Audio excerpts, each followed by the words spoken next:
नमस्कार मंडळी, सविताच home kitchen मध्ये तुमचे स्वागत आहे. आज आपण बनवणार आहोत सगळ्यांना आवडणारे, विशेष म्हणजे लहान मुलांना आवडणारे चॉकलेट, पण अगदी वेगळ्या आणि हटके पद्धतीने. ज्या मुलांना चॉकलेट तर खायला खूप आवडतं, पण ड्रायफ्रूट अजिबात आवडत नाहीत. तर अशा मुलांसाठी म्हणजे हे चॉकलेट अशा प्रकारे आपण बनवलेलं आहे, की ते आवडीने खातील. हे बघा, हे मस्त असं रॅपरमध्ये मी रॅप करून हे अगदी सेम टू सेम चॉकलेट सारखं ह्यांना शेप देऊन तयार केलेलं आहे.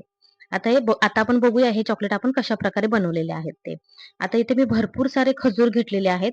खजूर चांगल्या क्वालिटीचे घ्यायचे म्हणजे ते आतून खराब निघणार नाहीत. आणि ड्रायफ्रूटमध्ये इथे मी काजू, बदाम, पिस्ते घेतलेले आहेत. तुम्ही तुमच्या आवडीने सुद्धा ड्रायफ्रूट घेऊ शकता अजून. आता इथे जे खजूर आहेत त्याला हे अशा प्रकारे मध्ये असा काप मारायचा आहे आणि आतलं जे आपलं खजुराचं बी आहे ते काढून टाकायचं आणि त्याच्यामध्ये हा अख्खा ड्रायफ्रूट भरायचा आहे. म्हणजे काजू किंवा पिस्ता, बदाम यापैकी कुठलाही तुम्ही तुमच्या आवडीप्रमाणे त्याच्यामध्ये भरायचं आहे आणि हे अशा प्रकारे त्याला परत होतं तसं बंद करून ठेवायचं. म्हणजे परत त्याला खजुराचा होता तसा शेप देऊन द्यायचा आहे. हे अशा प्रकारेच मी बाकीचे सुद्धा सगळे खजूर जे आहेत ते मी तयार करून घेतलेले आहेत. म्हणजे ड्रायफ्रूट त्याच्या आतमध्ये भरून घेतलेला आहे आणि त्याला बंद करून त्याला परत खजुरासारखा परत ॲज इट इज शेप दिलेला आहे. आता बाकीचे सुद्धा सगळे मी तसेच करून घेते. खजूर चॉकलेट ड्रायफ्रूट हे खायला फक्त चविष्टच नाही, तर आरोग्यासाठी सुद्धा खूपच फायदेशीर असतं. आता चॉकलेट हे ऊर्जेचा उत्तम स्रोत तर आहेच, पण समजा तुम्हाला थकवा जाणवत असेल, तर चटकन ऊर्जा मिळवायची असेल, तर आपण कसं एखादं चॉकलेट खातो आणि आपल्याला लगेच तरतरी जाणवते. त्यामुळे चॉकलेट हे एक ऊर्जेचा उत्तम स्रोत मानला जातो. आता इथे जे राहिलेले ड्रायफ्रूट होते, ते हे असे बारीक-बारीक कटिंग करून घ्यायचे आहेत, कारण की हे सुद्धा आपल्याला पुढे लागणार आहेत. हे सुद्धा आपण परत चॉकलेटसाठी वापरणार आहोत. आता इथे मी एक चॉकलेटचा बार घेतलेला आहे. एक डार्क चॉकलेटचा हा हा बार आहे. ह्याला अशा प्रकारे बारीक-बारीक चिरून घ्यायचं आहे. हे असे चॉकलेटचे बार तुम्हाला चॉकलेट केक बनवण्यासाठी किंवा चॉकलेट्स बनवण्यासाठी सुद्धा बाहेरात असे चॉकलेटचे बार मिळतात. म्हणजे याच्यापासून आपण असं चॉकलेट वगैरे तयार करतो, तर तसे तुम्हाला बाहेर मिळतील.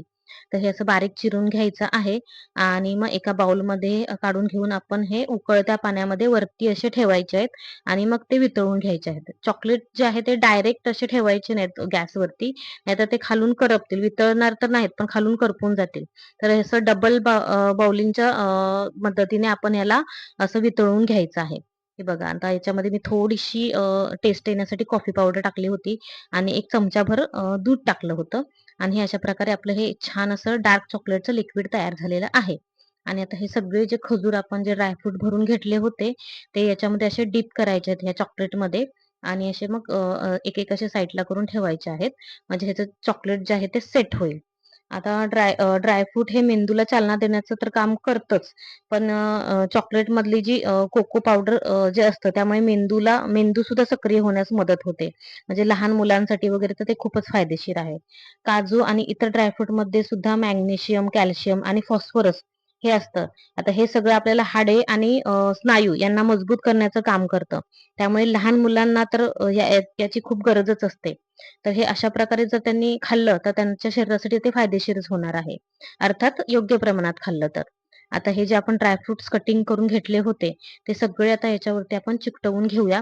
म्हणजे डबल आतमध्ये पण ड्रायफ्रूट आहे आणि वरून सुद्धा ड्रायफ्रूट आहे. तर ड्रायफ्रूटचा आपल्याला भरपूर प्रमाणात ह्याचा फायदा होणार आहे. तर आता हे बाकीचे सगळे ड्रायफ्रूट मी याच्यावरती चिकटवून घेते आणि त्याच्यानंतर मग आपल्याला फ्रीजमध्ये याला थोडा वेळ ठेवायचं आहे. म्हणजे आपलं जे हे लिक्विड फॉर्ममध्ये जे चॉकलेट झालं होतं, ते थोडं घट्ट होईल आणि मग याला छान असं चॉकलेटचा शेप तयार होईल. आता हे सगळे तयार करून झालेत. मी फ्रीजमध्ये ठेवले. आता फ्रीजमधून मी अ, अ, एक एक रात्र ठेवले होते. त्याच्यानंतर नेक्स्ट डे बघितले तर हे छान असे मस्त घट्ट झाले होते आणि हे आपले असे चॉकलेट तयार झालेले आहेत. तर अशाच छान-छान रेसिपीजसाठी तुम्ही सविताच होम किचनला लाईक करा, शेअर करा आणि सबस्क्राईब करा.